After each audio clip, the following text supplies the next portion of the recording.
សន្តិសុខសណ្ដាប់ធ្នាប់សង្គមប្រយុទ្ធប្រឆាំងនឹងឧក្រិដ្ឋកម្មជាការងារអាទិភាពបំផុតរបស់រាជរដ្ឋាភិបាលកម្ពុជា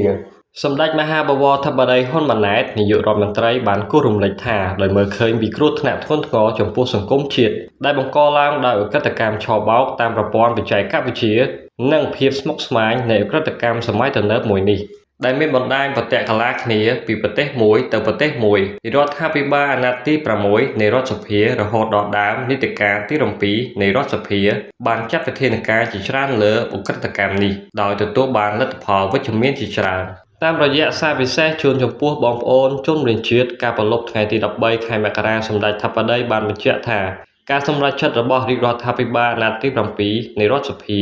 ក្នុងការកំណត់ថាប្រយុទ្ធប្រឆាំងនឹងឧក្រិដ្ឋកម្មគឺជាកិច្ចការអាទិភាពក្នុងរបៀបវារៈនយោបាយរបស់ខ្លួនគឺពុំមែនជាការចៃដន្យឡើយសម្ដេចធិបតីបន្ថែមថាការដាក់ចេញនូវវិធានការមើងម៉ាត់និងមុតស្រួតជាបន្តបន្ទាប់លើឧក្រិដ្ឋកម្មឆបោកតាមប្រព័ន្ធបច្ចេកវិទ្យានាពេលកន្លងមកគឺជាសក្ខីភាពមួយនៃការអនុវត្តការបដិញ្ញាចិត្តខាងនយោបាយរបស់រាជរដ្ឋាភិបាលក្នុងការប្រយុទ្ធប្រឆាំងនឹងឧក្រិដ្ឋកម្មឆ្លងដែនមួយនេះដែលជាក្តីកង្វល់រួមរបស់កម្ពុជាតំបន់និងពិភពលោកបើតាមសម្ដេចធិបតីសន្តិសុខនិងសណ្ដាប់ធ្នាប់សង្គមនិងការប្រយុទ្ធប្រឆាំងនឹងឧក្រិដ្ឋកម្មគឺជាអាទិភាពមួយនៃគោលនយោបាយរបស់រាជរដ្ឋាភិបាល